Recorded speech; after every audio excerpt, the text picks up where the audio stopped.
안녕하세요. 반갑습니다. 다시 성경으로 사무엘상에 대한 이야기를 여러분과 함께 나누고 있습니다. 오늘은 18장부터 23장까지의 내용을 여러분과 함께 나누어 보려고 합니다. 사람은 누구로부터 인정받는 것이 굉장히 중요하죠. 혹은 다른 사람이 나를 어떻게 생각하느냐 이런 것들도 굉장히 중요한 것이 사람일 것입니다. 오늘 우리가 다루고 있는 이야기는 사람의 인정이나 사람의 이야기들이 아니라 하나님이 우리를 이끄시는 것이 얼마나 중요한가 거기에 대한 이야기를 다루고 있는 부분이라고 생각합니다. 자, 먼저 사무엘상 18장의 내용을 보면요. 다윗과 사울의 가정사가 얽혀있는 내용을 다루고 있습니다. 사울의 아들이었던 요나단은 다윗을 굉장히 사랑했고 너무 좋아하는 친구였습니다. 굉장한 우정을 가지고 있었죠. 반면에 사울은 다윗을 죽이려고 합니다. 그런데 또 사울의 딸 미갈은 다윗과 결혼을 하는 상황이 펼쳐지고요. 또 백성들도 다윗을 굉장히 좋아하는 그런 이야기들을 계속해서 담고 있습니다. 사울이 죽인 자는 천천히요, 다윗이 죽인 자는 만만이다. 이런 이야기를 백성들이 이제 노래하면서 더 사울의 마음에 시기심이 강해지고 있는 거죠. 자, 이를 정리해보면 이렇습니다. 사울을 제외한 사울의 아들 요나단과 사울의 딸인 미갈, 그리고 백성들은 모두 다윗을 굉장히 사랑했다. 그러나 사울은 그렇지 않았다. 그 이야기를 하고 있는 겁니다. 그의 마음에 생긴 시기심이라고 하는 건 내가 왕 아닙니까? 내가 많은 사람으로부터 존경과 사랑을 받아야 하는데 그걸 누구에겐가 나누어 주기 싫은 겁니다. 그런 상황을 보여주고 있는 거죠. 그런데 이 문제에 관해서 사무엘상 18장은 악령이라고 하는 단어를 끌고 들어옵니다. 악령이 사울에게 강하게 임했다. 이렇게 설명을 하고 있습니다. 그러니까 성경을 기록하는 사람은 이 부분을 해석하는 데 있어서 이것이 악령의 역사로부터 시작되었다라고 하는 것을 이야기하는 겁니다. 그의 가정사 또 이스라엘의 역사가 영으로 인해서 영향을 받고 있었다. 이런 얘기를 하고 있는 겁니다. 이 말을 바꾸면 이렇게 이해할 수도 있습니다.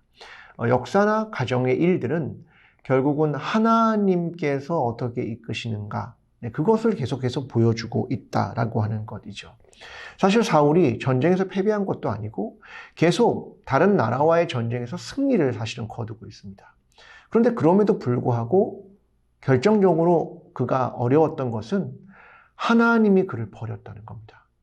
그러니까 다른 관계, 전쟁의 승리 이런 것도 중요하지만 더 중요한 건 하나님과의 관계 안에 바로 서 있는가라고 하는 것입니다. 마치 이런 거하고 비슷합니다. 이스라엘 백성이 광야에서 고기가 너무 먹고 싶어서 만나를 달라고 했죠. 그들은 만나를 얻게 되었습니다. 그런데 그들의 영혼은 파리하게 되었다. 이런 기록들은 우리에게 하나님과의 관계가 얼마나 중요한가 이런 것들을 보여주는 그런 내용들입니다. 지금 사울이 그런 상황에 놓여 있다는 거죠. 자, 사무엘상 19장의 얘기는 이제 사울이 신하들을 모읍니다. 그리고 다윗을 죽일 음모를 세우게 되죠. 요나단은 이것을 만류하게 됩니다. 사울은 그를 죽이지 않겠다 이렇게 약속을 하지만 결국 다윗과 함께 있을 때에 이 구명운동에도 불구하고 또다시 그를 죽이고자 하는 마음이 생기게 됩니다. 예를 들면 이제 블레셋과의 전쟁이 또 생겼고 다윗이 또다시 승리를 거두었습니다. 그렇지만 두 번이나 다윗에게 창을 던져서 그를 죽이려고 하는 일, 이걸 통해서 미갈은 밤에 몰래 다윗을 창밖으로 내려서 탈출을 돕게 됩니다.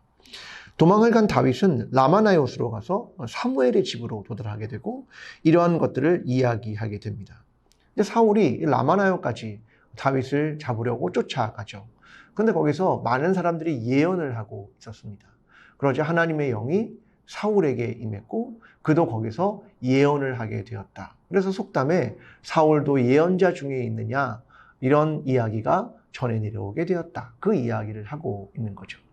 그러니까 사무엘상 기자가 계속 성경을 쓰고 또 역사에 대한 이야기를 계속 기록하면서 결국 이것을 이끌고 계신 분이 하나님이심을 계속 보여주고 있는 장면을 묘사하고 있는 겁니다.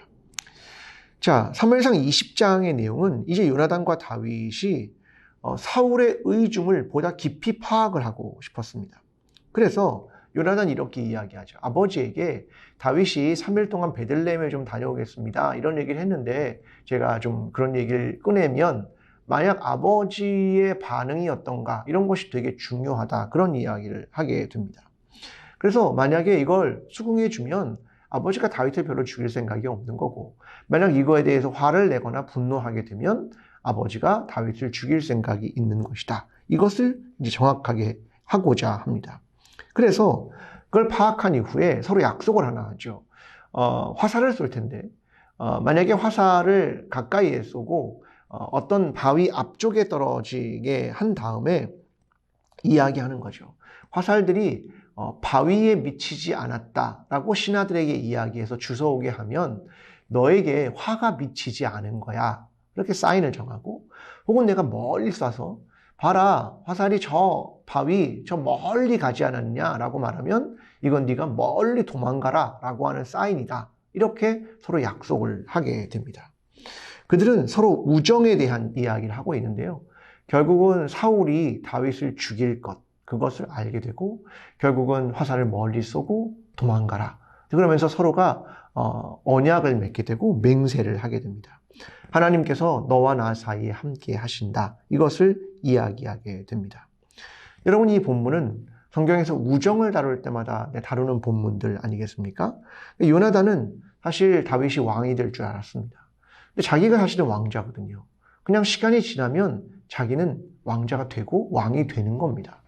그런데 그는 다윗을 여전히 사랑했고 그를 도왔다. 그러니까 자기가 얻을 수 있는 그런 자리 이런 것들을 다 내려놓고 하나님의 뜻이 어디 있는가 이것을 계속해서 바랬다. 이것이 요나단이 보여주는 사랑이었다. 이것을 설명하고 있는 내용입니다. 사무엘상 21장의 이야기로 넘어가 보겠습니다. 다윗은 사울을 피해 놉이라는 땅으로 가죠. 그런데 갔는데 자기와 부하들이 먹을 음식이 없었습니다. 그래서 제사장에게로 찾아갑니다. 그가 누구냐면 아히멜렉이라는 제사장이었습니다. 근데 그에게도 떡이 없었고 그가 줄 수 있는 떡은 성전, 그러니까 성막, 그 당시에 성막에서 있는 진설병이라는 제사장들만 먹을 수 있는 떡, 그 떡을 그가 나누어 주게 됩니다. 너희가 여인을 가까이 하지 않았다면 이 떡을 주겠다. 이렇게 이야기를 하게 되죠. 사실 이 이야기는 우리의 상식적인 생각으로는 잘 이해가 되지 않는 거죠. 예수님도 안식일에 대한 논쟁을 할 때 이것을 예화로 든 적이 있습니다. 중요한 건 뭐냐면 안식일을 지키기 위해 사람이 희생하는 게 아니다. 안식일이란 사람을 위해 존재하는 것이다. 이걸 설명할 때 사용합니다. 그러니까 중요한 건 사람의 생명을 살리는 것이지 지금 이러한 떡을 제사장만 먹는다고 하는 율법을 지키는 것이 능사가 아니다. 이것을 보여줄 때 사용하는 이야기였습니다. 근데 옆에서 이를 지켜보는 한 사람이 있었죠. 에돔 사람 도액이라고 하는 사람입니다. 이후에 이를 빌미로 제사장을 죽이는 사건이 등장하게 됩니다. 자, 그리고 이제 가드라는 도시 국가로 이제 다윗이 유대 밖으로 나아가게 되죠. 거기서 아기스 왕에게로 피신하게 됩니다. 근데 그들은 다윗이 누군지 알았습니다. 그래서 그가 위험에 처하게 되죠. 그때 그가 광인의 흉내를 냅니다. 침을 흘리면서 내가 미친 사람처럼 행동을 함으로써 위기를 피했다. 이 얘기가 21장에 나오는 이야기입니다. 사무엘상 22장은 이제 다윗이 아둘람 굴로 가고 400명가량의 사람들이 그에게 몰려옵니다. 거기서 그는 모압 왕에게 미스베에서 부모님을 부탁합니다. 네, 그리고 갓 선지자는 다윗에게 유다 땅으로 다시 들어갈 것을 이야기하죠. 이 말은 뭐냐면 다윗이 계속해서 이동할 때마다 하나님의 인도함을 받고 있었다라고 하는 것을 보여주는 구절입니다. 이제 사울은 다윗을 쫓다가 만나는 베냐민 사람들에게 불평을 합니다. 왜 사람들이 내가 다윗을 잡으려고 하는데 도와주지 않느냐라고 하는 거죠. 사람들이 돕지 않았기 때문에 내가 잡을 수 없다. 이런 이야기를 할 때 조금 전에 얘기했던 에돔 사람 도액이 등장을 합니다. 그가 아히멜렉이라는 제사장이 도와준 그것을 설명하게 되고 그래서 결국 사울은 이 도액을 시켜서 그 지역의 제사장 85명을 몰살시킵니다. 그러니까 사울이 이제 하나님의 제사장을 죽이는 것까지 두려워하지 않았다. 이것이 사울이 얼마나 악해지고 있는가를 계속해서 보여주는 겁니다. 사울은 결국 하나님도 두렵지 않았다. 이것을 보여주는 이야기를 들려주고 있는 겁니다. 자, 사무엘상 23장으로 가면 이제 블레셋이 그일라라는 곳을 공격하게 됩니다. 다윗은 하나님께 물어보죠. 가서 블레셋을 치겠습니까? 하나님은 그일라로 가서 블레셋을 치자고 말씀을 해주십니다. 그러나 다윗의 신하들이 그것을 좋게 여기지 않았습니다. 왜냐하면 지금 우리 상황도 쉽지 않은데 거기까지 가서 과연 블레셋을 쳐서 유다를 돕는 것이 옳으냐? 이걸 이제 다시 묻게 되죠. 그래서 다윗이 다시 하나님께 묻습니다. 그리고 하나님은 약속하시고 그일라에 가서 이 전쟁에서 승리를 하게 됩니다. 근데 사울은 다윗이 그일라로 갔다는 걸 이제 알게 되었죠. 그래서 내려가서 다윗을 또 죽이려고 합니다. 그때 다윗이 제사장에게 제사장들이 입는 에봇을 가지고 오게 하고 하나님의 뜻을 또 묻습니다.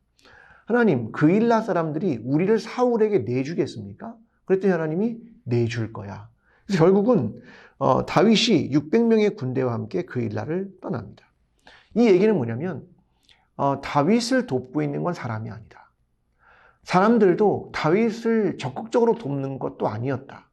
중요한 건 하나님이 이 다윗을 돕고 계셨다. 이것을 계속해서 보여주고 있는 것입니다. 10이라는 광야로 갑니다. 요나단은 사울을 앞질러서 다윗에게 가서 그를 격려하고 두려워하지 말라라고 이야기하면서 내가 왕이 될 것이야. 이 이야기를 다시 전해주게 됩니다. 10 사람들은 사울에게 다윗에 대한 밀고와 잡는 것을 돕겠다라고 역시 사울에게 이야기를 합니다. 우리가 다윗을 잡는 걸 돕겠습니다. 사울은 거기까지 갔는데 문제는 갑자기 블레셋이 또 전쟁을 일으킨 겁니다. 그래서 결국 다윗을 추격하는 걸 멈추고 다시 전장으로 나갈 수밖에 없는 상황이 펼쳐지게 됩니다. 그러니까 계속해서 다윗이 위기를 경험할 때마다 하나님이 그를 돕고 있다라고 하는 것을 끊임없이 보여주고 있는 것입니다. 여러분, 사울에게는 악령이, 그리고 다윗은 계속 하나님의 뜻을 물었고, 그리고 하나님은 그의 길을 돕고 있었다. 이것을 계속해서 사무엘상이 설명하고 있는 겁니다. 여러분, 우리의 삶에 도움이 되는 건 누구입니까? 우리의 삶을 정말로 도우시는 분은 누구십니까? 우리가 하나님에 대한 신뢰, 하나님이 우리를 돕지 않으면 한순간도 살아갈 수 없는 존재임을 고백하면서 이번 한 주간도 하나님의 뜻 아래, 하나님의 말씀 아래, 그리고 하나님의 인도하심을 간구하며 사람의 시선이 아니라 하나님만을 의지하며 살아가는 저와 여러분의 삶이 되기를 간절히 기도합니다. 이번 한 주간도 또 승리하는 저와 여러분이 되었으면 좋겠습니다. 감사합니다.